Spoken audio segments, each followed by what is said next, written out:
छत्तीसगढ़ी गाने देखने और सुनने के लिए हमारे YouTube चैनल सत्यम म्यूजिक छत्तीसगढ़ को लाइक, शेयर एवं सब्सक्राइब करें।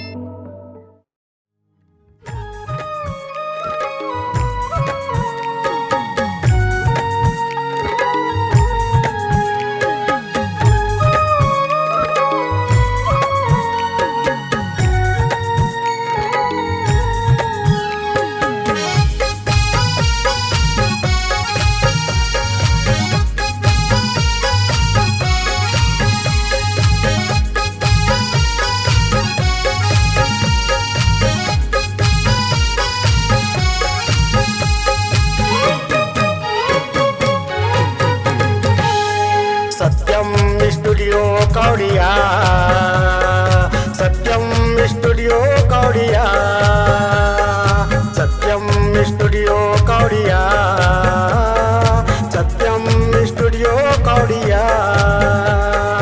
आवारी काटिंग करवा लोगा सबो संगी जमुरिया, आवारी काटिंग करवा लोगा सबो संगी जमुरिया। सत्यम स्टूडियो कौड़िया, सत्यम स्टूडियो कौड़िया, सत्यम स्टूडियो कौड़िया, सत्यम स्टूडियो कौड़िया।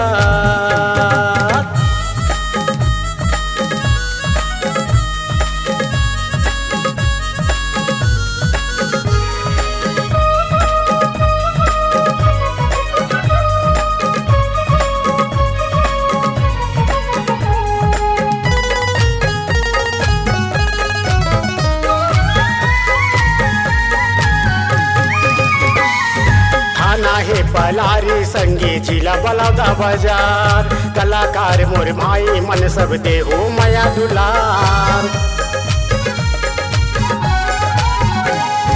थाना हे पलारी संगी जिला बलौदा बाजार, कलाकार मोर भाई मन सब दे हो माया दुलार। आवर काटिंग करवा लोगा हवे छत्तीसगढ़िया, आवर काटिंग करवा लोगा हवे छत्तीसगढ़िया। सत्यम स्टूडियो कौड़िया, सत्यम स्टूडियो कौड़िया, सत्यम स्टूडियो कौड़िया, सत्यम स्टूडियो कौड़िया।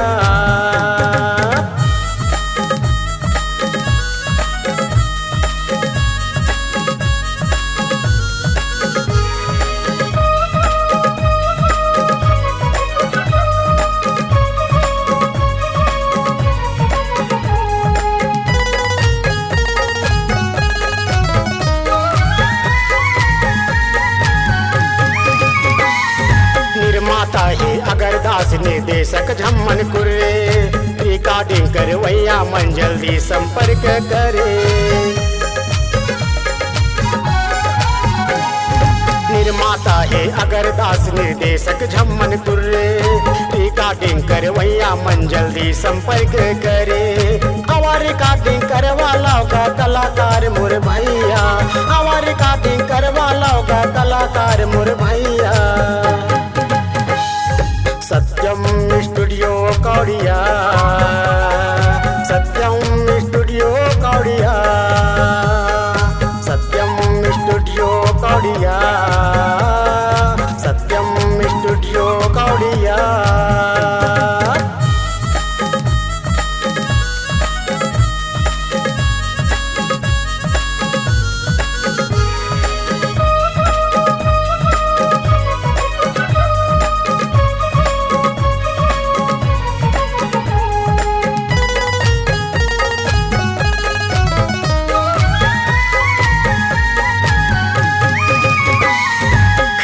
कुर्रे गीतकार है गाना सुघर बनाते, भूपेंद्र कुर्रे एडिट करके वीडियो ला सजाते।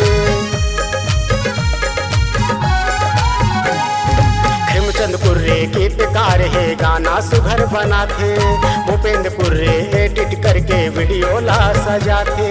आवर रिकॉर्डिंग करवा लोगा होते बहुत बढ़िया, आवर रिकॉर्डिंग करवा लोगा होते बहुत बढ़िया। सत्यम स्टूडियो कौड़िया, सत्यम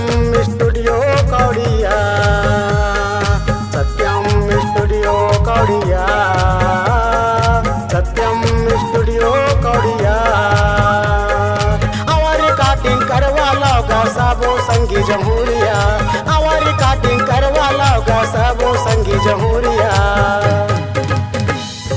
सत्यम स्टूडियो कौड़िया सत्यम